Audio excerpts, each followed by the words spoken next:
Marshal.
It was just over a decade from the events of Easter 1916 when our newly formed party first came to this place in an act of commemoration. The men buried here were already prominent in the pages of Irish history, but they were much more than that to those who gathered at this plot. For them, these 14 leaders were still fresh in their memories. For many, they were their lost fathers, sons, brothers, teachers, colleagues and friends. They could remember the sound of their voices and the traits that made each an individual. They understood their motivations, their humour and their disappointments. For them, this was a place to show pride in what was achieved and to feel sorrow about the loss of not just these leaders, but also the many other men and women who sacrificed so much for our country in 1916 and in the revolution which they inspired. Even though more than a century has passed since each of these leaders was executed, it is more important than ever that we come here to honour them and to reflect on the tradition that they left to us. We do not share the deep personal memories which our founders held, but we remain absolutely committed to honouring them and reflecting on their legacy. The nationalism and republicanism of 1916 was deeply modern and linked to rising generations found throughout Europe and in many parts of the world. They didn't define themselves in narrow and exclusive terms. They did not try to claim superiority over others. As they wrote in the proclamation which we've just heard, they wanted to build a nation which included diverse traditions and honoured the principle of equality. The Republic guarantees religious and civil liberties, equal rights and equal opportunities to all its citizens. These are still radical and challenging words. They remind us that the founding spirit of independent Ireland is one which calls on us to respect and enable all members of our society. They are words which reject the idea of promoting division or talking about some people being more deserving of our support than others. However, the proclamation did not stop with this general call for equality. It went further in demanding something never before included in the founding charter of a new state. As Pearse stood outside the GPO, the words he read said explicitly that the national government must be, quote, representative of the whole people of Ireland and elected by the suffrages of all her men and women, unquote. For far too long we have overlooked the absolute centrality of women's rights to the Irish Revolution. 100 years ago, in the 1918 general election, newly enfranchised women were a driving force in the stunning victory of republicanism. The first woman ever elected to a parliament on these islands was one of the most important winners in that contest, and she soon afterwards became one of the first women in world history to be appointed as a government minister. Constance Markievicz is a true hero of Irish history, not just for the status which she secured, but more importantly for the causes which she so passionately and effectively struggled for. The cause of marginalised groups, the cause of people living in poverty, the cause of women's rights, the cause of Ireland's independence. These are what motivated her inspiring life. She chaired the founding meeting of Fianna Fáil and helped set the course for the radical new departure which our party represented. So we are especially proud of her. But we also remain absolutely committed to the idea that she and her colleagues who fought for our national independence belong to no party. They belong to the Irish people.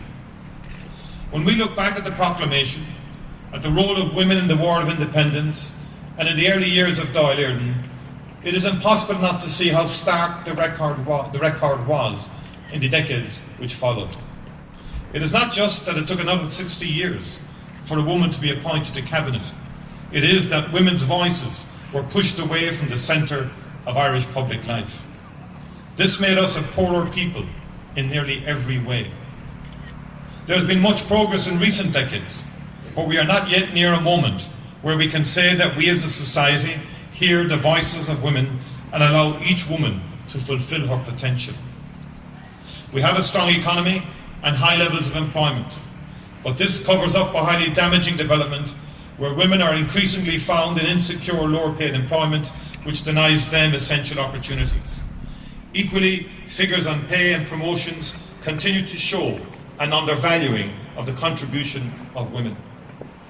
As we mark the 100th anniversary of women's suffrage and the part it played in our fight for independence, we should remember once again that equal rights and equal opportunity are not marginal to real Irish republicanism. They are at the core of our founding document. And so too is the principle of working to build peace between traditions on this island and internationally. When Sean Lemass went to Belfast to meet the then Prime Minister of Northern Ireland, he began a process of trying to reduce suspicions and create confidence so that governments and people, north and south, could focus on development and cooperation rather than conflict. This process reached a dramatic high point 20 years ago this month with the signing of the Good Friday Agreement. The agreement built on the tireless work for peace of many people over the years. But there is no doubt that it would have been impossible without Bertie Ahern's leadership as Taoiseach. The scale of the problems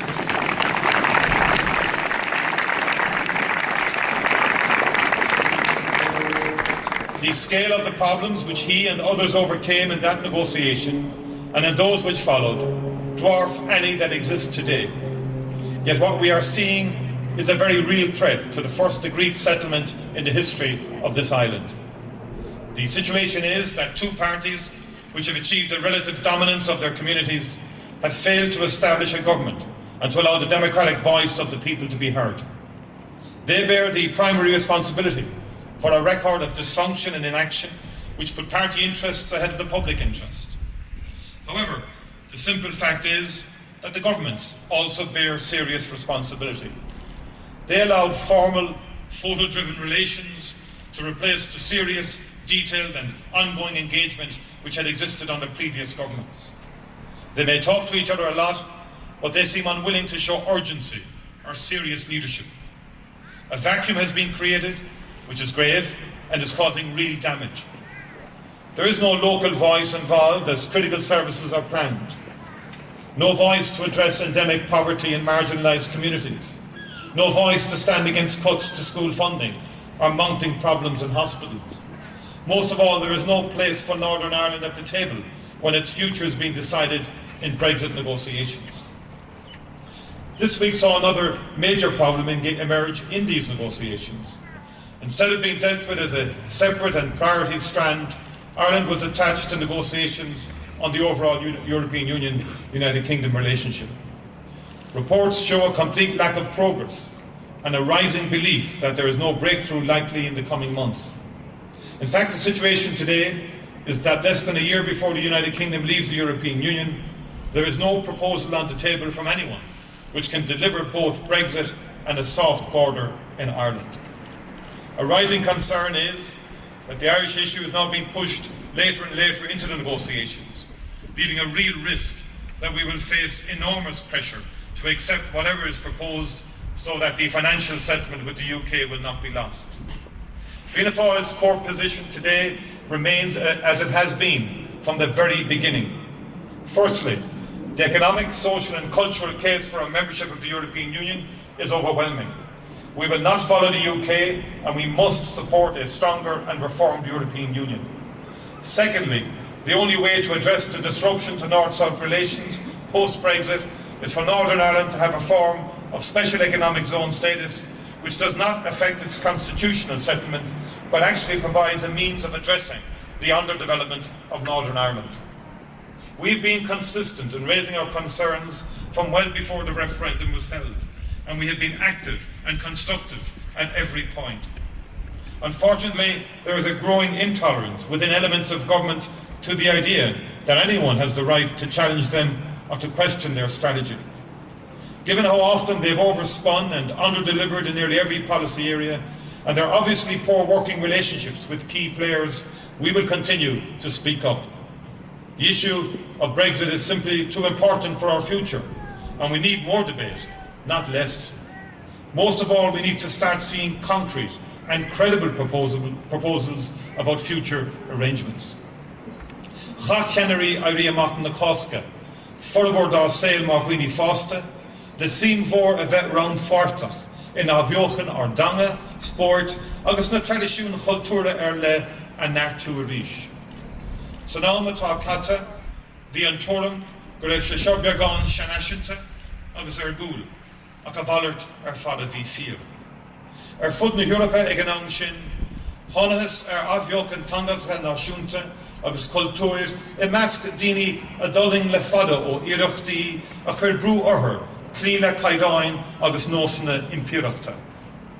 Ní raibh na hiarachtaí a denach an seo chun an bán a bhainte hangan na Gaeilge eisceach tuail. Agus fór an tiomantas sa len na Haviocanna a thosaigh chun na Gaeilge agus grúpaí eile spreaga ó ghlúiseachtaí na Haviocanna I dtíortha eile. An rud speisialta le a bhaineann na glúiseach na Haviocanna ná an bhéim a cuireach úsáid na tanga agus cultúir chun na difrachtaí idir tradiisiún éagsúla a tharú. Don ghlún sin, bhí áileacht ar danga agus severas ar cultúir in úsáid chun pobal a aontú in ionad a dhealt. Mar a chonacamar a phráid na bhaile an taptain sicata, tá passion agus grá mór don Gaeilge in measc na néireanach. Is mór an náire áfach, nach bhfuil ach fíormheagán déinte chun an ís sa phlean fithe bliain don Gaeilge a chóirt concréta. Bhí an plean seo a bhain nuair a tháinig an rialtas seo I gcuacht. Agus is scandalach an scéala, go bhfuil ar danga inéise in úsáid mar faointe díospóireachta ratha idir an dá pháirtí polítíochta is stormant. Páirtathe nachhfuil an ann maithas an phobal a chur rumpa féin.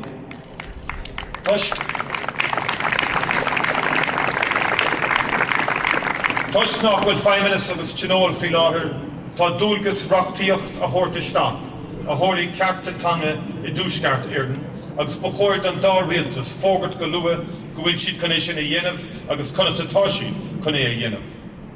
The republicanism of 1916 is a constant reminder to us to remember the duty of the state to serve all of its people. Where there are clear failures in essential public services, it is the duty of everyone in government to work tirelessly to address these failures. The unfortunate reality is that the current government remains obsessed with spin over substance and is failing to use its mandate to address issues which they have allowed reach emergency level. In housing every week it is becoming clearer that the minister and his government are failing to deliver. With homelessness figures at record levels, and 6 months after the Taoiseach announced to his party, quote, "We have a plan and it's working," they've been forced to admit that they don't understand what's going on. In health, we are reaching the end of a winter where every substantive promise of progress was broken.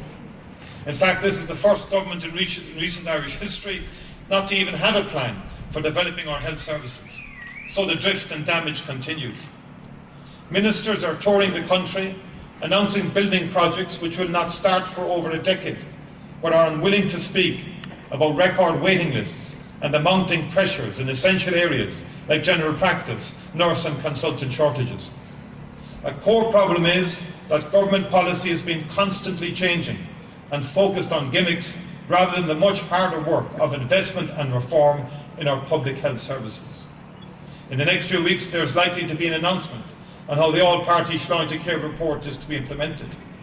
Unless we see a concrete list of actions and resources, this will be just another empty gesture from a government which continues to neglect this vital health service. Ours is a country which has achieved an immense amount in the last century.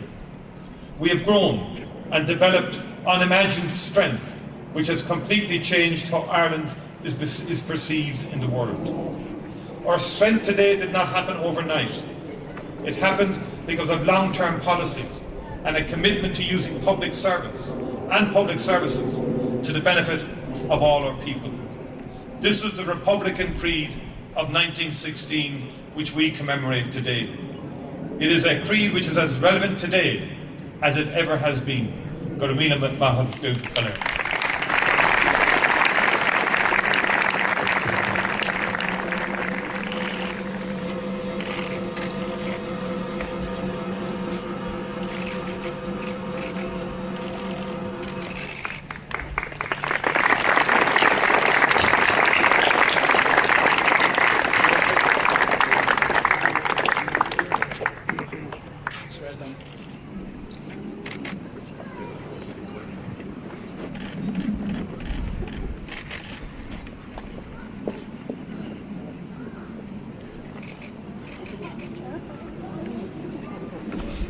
Now, if the children remember that they must listen to my voice and follow my instruction.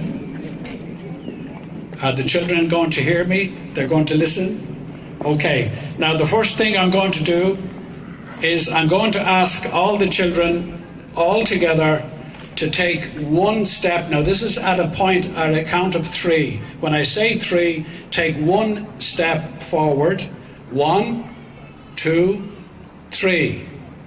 One step forward. Now, also on the count of 3, I want you to lay the wreath on the grass in front of you.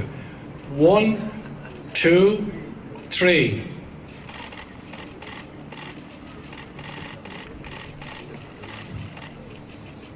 Thank you very much, children.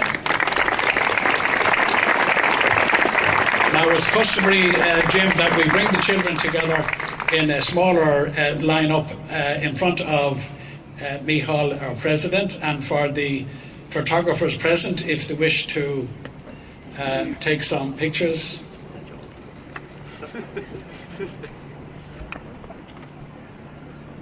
If you bring them closer to where the leader of the party is, taller to the back. Children who are interested in doing this ceremony, perhaps some grandchildren of the people who are here will remember next year.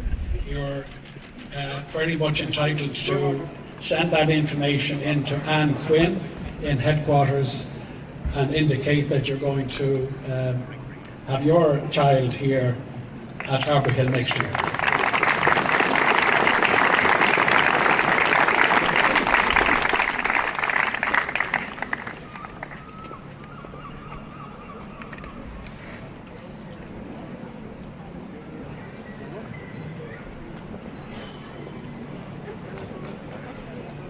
Now, thank you again, children.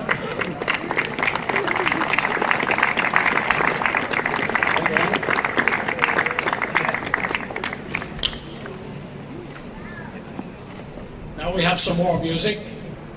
The band are going to play. I have to bring the colour party to attention. On Bratok Ara. Now the band will be called upon now to play the last post, and then there'll be a pause between the last post and Reveille, because we will be calling on Dave Byrne to raise the flag during that pause, and the flag will be at full mast for the playing of the Reveille. So first, it's the last post.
Dave Byrne, who is a member of our national executive since the last Ordesh, and he's going to raise the national flag to full mast. And following the raising of the national flag, we will ask the band to lead us in the Reveille.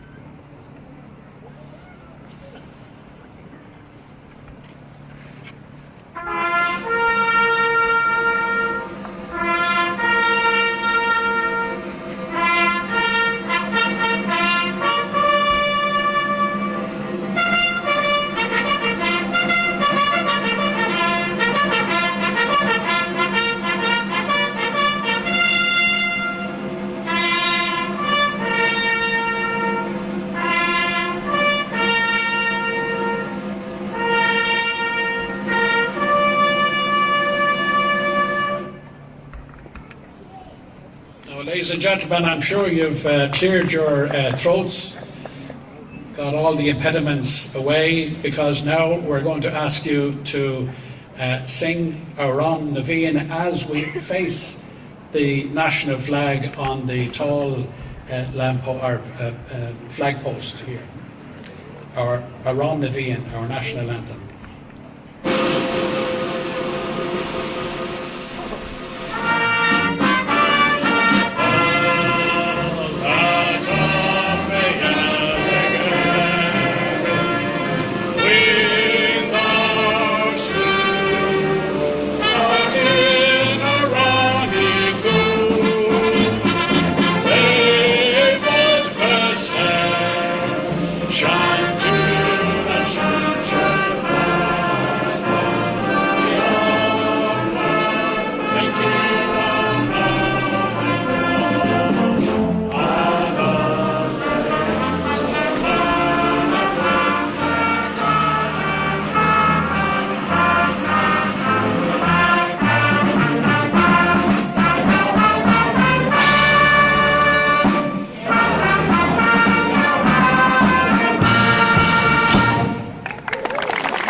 I'd like that the space for the colour party is made available for their exit.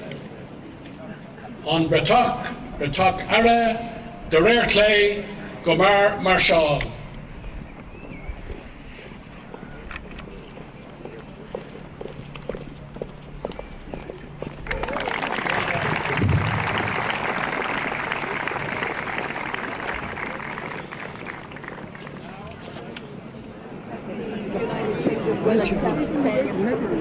Well, when I read that report this morning, I think obviously it would be of very some significance, positive significance, if that was to emerge as a UK position. Clearly it's far removed from their publicly stated position and the publicly stated position of the UK government. We've always been of the view that the closest possible trading relationship post-Brexit between the European Union and the United Kingdom is the optimal result for the island of Ireland. Meanwhile, however, we are concerned. I think we do need to see credible proposals around the border issue, and also in terms of the moving forward in terms of concrete proposals around the seamless trade relationship north and south. That's some kind words we hope for Micheál Martin there in that speech. You've probably seen the controversy he's gotten himself over the last 24 hours. Regarding Fianna Fáil's nomination, do you think he's fit to be president? He's still leaving that. I don't think that's on the agenda. I've said it consistently. What I would say to you is that first of all, I was at the commemorations the week before last in Belfast, which I think were very tastefully organised by Queen's University, which had all the key players at the time, from Bill Clinton to George Mitchell, Bertie Ahern, Tony Blair, David Trimble and others, and what that reflected really was the enormity of the achievement back then, and reminded us of the commitment of particularly Bertie Ahern and Tony Blair as two government leaders who gave enormously of their time, and I think that deserves to be recognised, acknowledged and reflected on, and that's what I was doing today, and we continue to do that consistently though. I think in terms of the forthcoming president, I think it remains to be seen. The indications are that the president will run again, and I think that is the key issue. What do you think of his behaviour? Look, I'm not going to answer that. As far as I'm concerned, he's retired from public life. It's a matter for him and whoever he is in terms of what happens. So your kind words open the door for his readmittance to your own party? No, the words I made are genuinely articulated in the context of the service he did to state in relation to achieving peace on this island, which is an extraordinary development. As someone who grew up in the 70s and 80s, listening to a daily diet of bombs and bullets and mayhem and murder, I thought I would never see the day that we would have peace on the island. And it is a great tribute to all of those who contributed to it. You held the abortion referendum when you were campaigning. There was some criticism that you didn't show up to the gathering of TVs. I didn't think you were fond of the Twitter. Not really. I'm not actually, but I'm just very humbling. observing what's going on. Okay. First of all, I've already, since my speech in Dáil, I've been on a number of programs where again I've articulated my views and my belief that there should be repeal of the 8th Amendment, and I think as a legislator it's very important that we take on board the views of all of the people, and we don't force our own personal views on everybody else. But that I think there was a mood on the country to change in relation to the 8th Amendment itself, and I continue to advocate for that. Will you campaign? In terms of doorstep campaigning, I think my own sense of it is a lot of people want to be, if you like, left to their own decision making on this, that they're not overly enthusiastic about politicians coming on trying to tell them what to do. But I will use public fora to articulate my own views, as indeed those within the party who have different views to mine, but also public platforms articulating their views. So that's how I feel about it. It's early days yet. Frank, I think the situation will look hard enough in terms of formation of opinion in the last 2 to 3 weeks of the campaign as well. Can I ask you on the Dennis Nofty controversy? It seems like you're going to let him stay in place on the confidence and supply arrangement. Are we moving on from that now, or are you going to go back at it this week? I'm moving on from the issue. I think it's very, very important that both the Taoiseach and Minister Nofty, first of all, stayed unequivocally that what was done was wrong. I think many people find what the Minister's defence in the Dáil incredible in terms of, first of all, and the Taoiseach started this last week by suggesting that what happened initially was a personal view. You cannot distinguish the personal views from his responsibility as a minister in relation to media mergers, very clear statutory responsibility. So that was a ridiculous statement to make. And secondly, in terms of he compounded, if you like, the original wrong by the manner of his defence of the Dáil. And I think the Taoiseach must be categorical in the Dáil next week, and so must the Minister, that what he did was wrong. I think the Minister should apologise for what he did. And we want to hear more from the Taoiseach next week because if it's the government view that this is something that's okay, then I think we do have problems in terms of future behaviour. You need to be punished in some way. But I think we need to. This needs to be pursued further. That the behaviour must be clearly established that the behaviour of the minister is wrong, fundamentally wrong. He shouldn't have imparted that information to one party, to one company, whilst other parties were left waiting for 2 months. Dáil was not informed until 2 months later. In fact, the minister said he hadn't imparted that information to anyone. He said that Dáil 2 months after he had actually, or sorry, some weeks after he had actually imparted it to the lobbyist on behalf of Fianna. Short of telling emotional confidence, this is just posturing. No, it's not. There's some very clear principles at stake, and in terms of behaviour, how ministers behave, in terms of discharging their statutory responsibilities. And we in the Dáil must hold the minister to account, and the Taoiseach to account, in terms of how his government is behaving and their stance on this. It's not just enough to put up the shutters and try and defend the indefensible. I think I'm surprised by the minister's performance in the Dáil last week. I presume he's going to come in to give a different,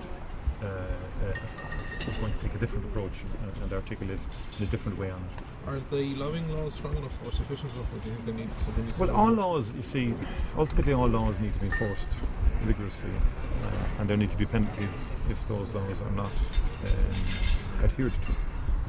And I think all regulation it can only go so far. It's the actual enforcement of regulation that is where we, as a country, tend to fall down.